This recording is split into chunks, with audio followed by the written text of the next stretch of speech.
नमस्कार, स्वागत है आप सभी का एबी स्टार न्यूज में और मैं हूं आपके साथ जुबैर चौधरी। रुक करते हैं इस वक्त की बड़ी खबर जो कि महाराष्ट्र से है। आपको बता दें कि महाराष्ट्र में राज ठाकरे के तीखे हमले के बाद अब शरद पवार ने अपना बयान जारी किया है। उन्होंने कहा है कि राज ठाकरे के बयानों को या गंभीरता से लेने की जरूरत नहीं है। वो 5-6 महीने में एक बार बोलते हैं और अपने भाषाओं में बीजेपी के खिलाफ एक भी शब्द नहीं बोलते।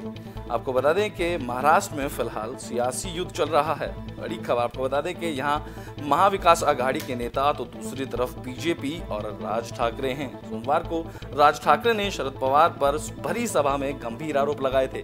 उन्होंने कहा था कि पवार नास्तिक हैं और जातिवादी राजनीति करते हैं। उन्होंने हिंदुओं से ज्यादा मुसलमानों के वोट की चिंता है। राज के आरोपों पर अब मंगलवार को एनसीपी सुप्रीमो शरद पवार ने बयान जारी किया था। उन्होंने कहा था कि राज ठाकरे के बयानों को गंभीरता से नहीं लेना चाहिए। आपको बता दें कि राज ठाकरे ने एक जनसभा में संबोधित करते हुए मस्जिदों से लाउड स्पीकर हटाए जाने के लिए भी अल्टीमेटम दिया था। उन्होंने कहा था कि 3 मई तक सभी मस्जिदों से लाउड स्पीकर हटा जाने चाहिए।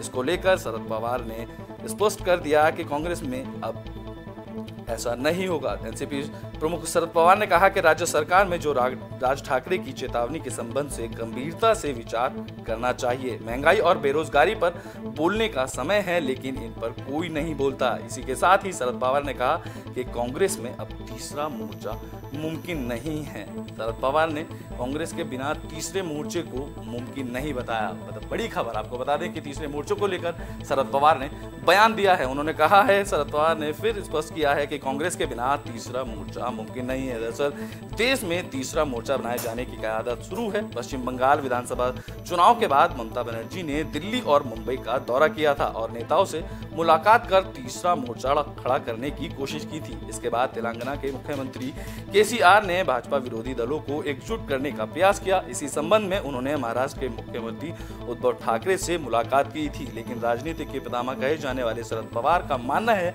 कि कांग्रेस के बिना तीसरा मोर्चा मुमकिन नहीं है। उन्होंने अपने बयान में ये साफ कर दिया है। इसी बात राज ठाकरे ने मस्जिदों में लाउड स्पीकर हटाने को लेकर 3 मई तक का अल्टीमेटम दिया था। उन्होंने कहा था कि अगर महाराष्ट्र सरकार ने 3 मई से पहले मस्जिदों से लाउड स्पीकर नहीं हटाए तो मनसे कार्यकर्ता मस्जिदों के सामने हनुमान चालीसा बजाएंगे।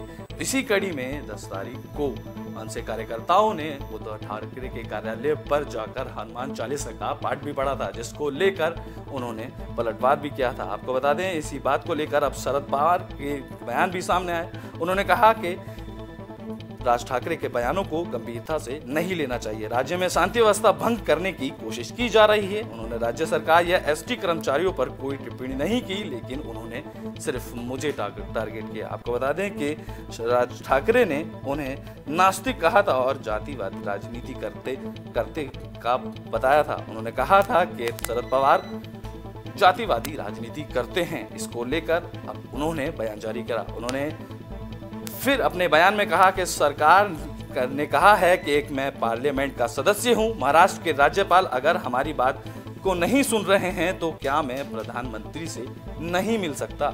आखिर अपनी बातों को फिर मैं किससे जाकर कहूंगा? राज ठाकरे पर हमला बोलते हुए पवार ने कहा कि राज्य में कुछ लोग धार्मिक भावनाओं को भड़काने की कोशिश में लगे हैं, लेकिन महाराष्ट्र सरकार ऐसा नहीं होने देगी।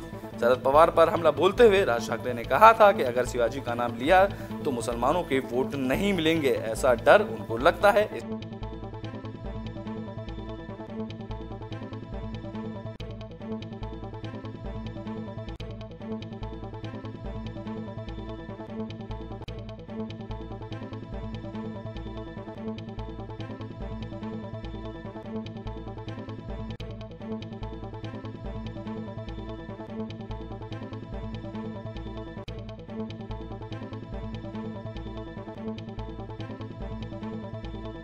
ही भोपू है। यह बात सबको पता है कि ईडी की कार्रवाई के अभय से मिले, इसलिए से आजकल बीजेपी के भाषा बोल रहे हैं। बीजेपी जब खुद सामना नहीं कर पाई तो राज ठाकरे के रूप में लाउडस्पीकर को आगे कर दिया। ईडी की कार्रवाई से छूट मिलने के बाद अब राज ठाकरे का भोपू शुरू हो गया है। संजय रावत ने भी राज ठाकरे को लेकर बड़ा बयान दिया है।